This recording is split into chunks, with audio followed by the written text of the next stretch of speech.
Hello there, World of Tankers. I'm Blitz, and in today's video, I'm going to be talking about the T-2020. Now, this tank has just come into the stores today for the price tag of $50. This is a Tier 8 Russian heavy tank, and while it is a quote-unquote heavy tank, it really doesn't act like one. I've played about 15 or so games in it, and personally, I actually like the tank, but on the question of, right off the bat, is it worth $50? That is a big, fat, solid no. So if you were wondering whether you should drop your money on this vehicle, if this is the next best premium vehicle, 100% this is definitely not worth the price. So in today's video, I'm going to be telling you a little bit about the vehicle, my personal standpoint on it, and why I definitely do not feel it is worth the price tag.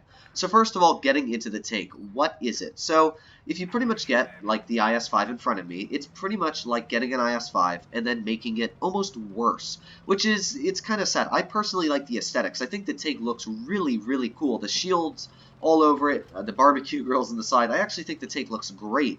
It's just that it doesn't perform to what you would expect it to. When Pantouf made the video on what he thought the armor was going to be like when the tank first came out, we both thought he was going to be completely impenetrable on the upper plate. We thought he was going to be just some crazy Russian tank like that. But it turns out that it doesn't have upper armor, which is actually disappointing to me. You know, you'd expect a tank like this, that was actually a very lucky snap there, but you would expect a Russian vehicle that looks like this to have just really crazy upper plate armor, but it really lets down on the upper armor. Now that was just a lucky shell there, and yeah, Russian RNG much, but really do not get fooled by the armor on this tank. It really doesn't perform well. Second of all, yeah, there we go. That's a good representation of the armor. You can see literally right on the edge of probably the thickest part on my upper plate. Literally goes right through. It doesn't have armor. It's about 200 and I'd say it's about 220 to 30 thick. With shell normalization, it really makes that armor weak, and it's definitely a little bit bad on this vehicle. Oh, that's a FV4301 there. Do not want to play with that. Well, maybe he'll pull out. Come on. Yeah, it's definitely not going too well for us here. But it's just the armor doesn't perform to the caliber you would expect a big Russian heavy tank to. Then you look at the turret. You can see I got pens right through the front of that turret with the armor there. And that's something that I feel should not happen for a Russian heavy tank. Again, oof, okay. Russian bias much again there. But you would think that this that the turret on this vehicle, because they say, oh, it's got the ST1 turret, it's thick, it isn't. That's the issue with it. It does not have a thick turret. And it's something that it should have. It doesn't have turret armor, and it's bad. It's got the stock ST1 turret. So when they say, oh, it's got the ST1 turret in the video, it doesn't. It does, but it doesn't. And second of all, while it does, again, have the ST1 turret, it's actually a nerfed version of it. Not sure why they would do that, but they nerfed it, and it's kind of sad that they did that. I think Skate said like the armor is normally 170 and it's like 130 on it. That's really, really bad. So they not only made the armor worse on this vehicle, we're going to be tapped in the rear here. Not much we can do about that. But they made the armor worse. I don't know why you do that. Like, an IS-5 turret is completely impenetrable. We're probably going to die here. But an IS-5 turret is literally impenetrable at any angle you come up across it in. You will never be penned with an IS-5 turret. This turret, it falls apart. You can see I've been penned right through it there. You can be penned many, many times right through it. And it's something that's not very good. You'd expect the turret to be very strong. It doesn't work. You look at the spaced armor on the vehicle. You'd think, hey, it's based off the IS-5. They said they made an IS-5 and put more spaced armor on it.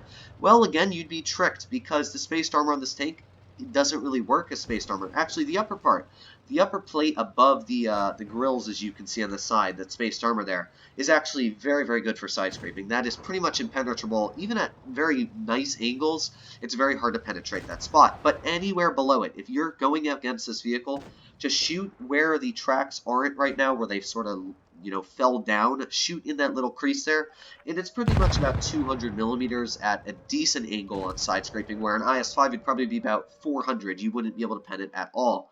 That's one thing that's really, really bad about the vehicle, and this was just a lucky match. If we didn't ammo rack that Tiger, we would have been really, really bad off. And second of all, I'm a pretty solid player, and I've played this tank for about I don't know, about 10 or 15 games now, so I understand how to play it pretty well.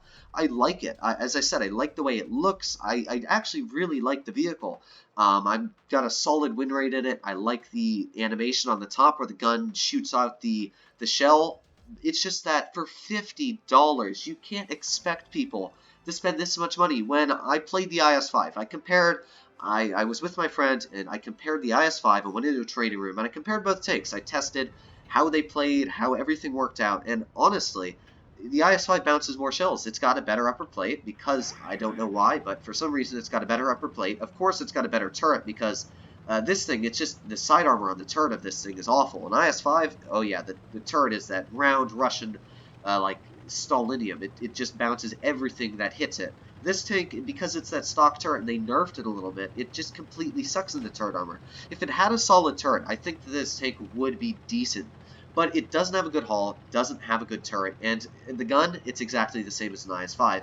I think it has a little bit better aiming time, which you'll see here. I actually do like the aiming time, and that's why I think I'm enjoying this vehicle, is because when you run an IS-5, oh my god, the aiming time is a drag. It really makes you just want to bury all of your hatred in the vehicle. You can see here, the aiming time on this vehicle, honestly, isn't that bad. And it's something that I really, really like, is that it's got good aiming time, but you sacrifice so much armor, so much of everything else, just for that little bit of an aiming time. Like, is it really worth it? No, not at all. It's 100% not worth it.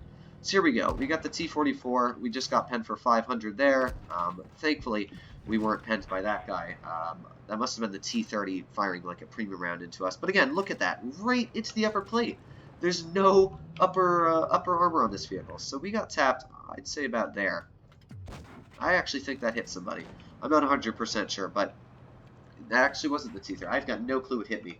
But just talking about it, the armor is non-existent on this vehicle. Literally penned right through the upper part of this vehicle. You can see even the aiming time really isn't that much on the tank. We got the E75 right there. Nice tap into him, but it's just not worth it. Do not buy this vehicle. Even if you're a collector, just wait for it to come back out. The only reason I picked it up is because I wanted to make a little bit of a review. Everybody's been throwing a lot of hate on this vehicle. I wanted to see, is it actually this bad? Is it performing as bad as people are saying it is? And in my opinion, a lot of YouTubers have been saying it's sluggish. I honestly don't think it's that sluggish. You can see it here. It gets up to speed, and it gets up there very quickly. I don't think that the speed is bad at all. I don't think it's sluggish. I don't mind that on the tank. But right here, you're probably just going to see me get yeeted for 600. I'm not going to bounce the shell, no way. However, one nice thing is that we do have a nice amount of hit points. Okay, I guess we are going to bounce it. I don't know how that's possible, but you know what? It's probably because I said we wouldn't bounce it. We did. So I think that shell actually hit us in the roof of the turret. You can see I got no clue where he managed to hit us there, but very, very lucky stuff. We did get some Russian bias, I guess, but just don't buy the vehicle. Don't, it's not worth it. I just wanted to make a quick video. I'm not even going to go over the statistics. I'm not going to bother to because you can see here, I'm doing okay, but I'm not bouncing a lot of shells. Again, that shell went right through my upper plate. Like, yeah, that you wouldn't really have that happen in IS-5. In that angle I was at, you would never be penned. You'd be like 300 millimeters plus. So, I like the vehicle. I think it's good. But for the price tag of $50, like, come on, Wargaming. I'm actually disappointed that you would think that this tank would sell for that much money. I do like the whole idea of it. I think it's cool to celebrate 2020, even though 2020 wasn't the best year. I think it almost reflects into this vehicle how it's definitely not the best of tanks, but it actually earns good credits. It's overall just a solid premium vehicle. And as much as I'm saying I don't like premium vehicles, like as much as I'm saying it's not worth the money, I think it's a very balanced vehicle. If this tank was worth $20, I'd say, you know what, it's a 50-50 on buying it. It's definitely not spectacular, but it's a fun playstyle. I think the tank looks great. It's got decent speed. I don't mind it at all because it's got that little bit of buffed aiming time. As you can see on statistics, I'm doing pretty well in the tank, 59% win ratio. Overall, I'm liking the vehicle. It's just that for $50, it's definitely not worth it. So if it comes back for 20 bucks, maybe they'll buff it. We will see. But for right now, do not drop your money on this vehicle unless you are a collector, and even then, wait for it to come back out. 100% save your money. This is it's not worth it, especially when you look in the store right now, and you can literally buy the IS-6 for 5,500 gold, coming with 30 days of premium, XP boosters, 500,000 credits, fully equipped with the legendary camouflage, with an avatar, and with the attachment. What is the point? And the IS-6, by the way, has a better credit coefficient. And in my opinion, the IS-6 plays about the same. You can honestly do just as well in an IS-6 than you can in this vehicle. And the IS-6 is going to be getting a buff soon, so buy the IS-6.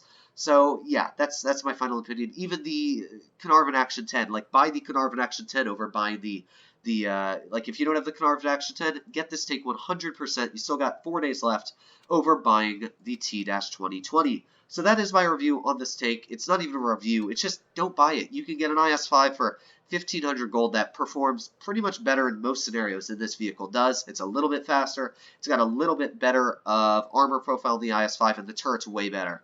So let me know what you guys think in the comments down below. If you agree with me, if you disagree, let me know what you think. But other than that, guys, I hope you're all doing well out there. Stay happy, stay healthy. Make sure to subscribe to the channel, and I'll see you in the next one.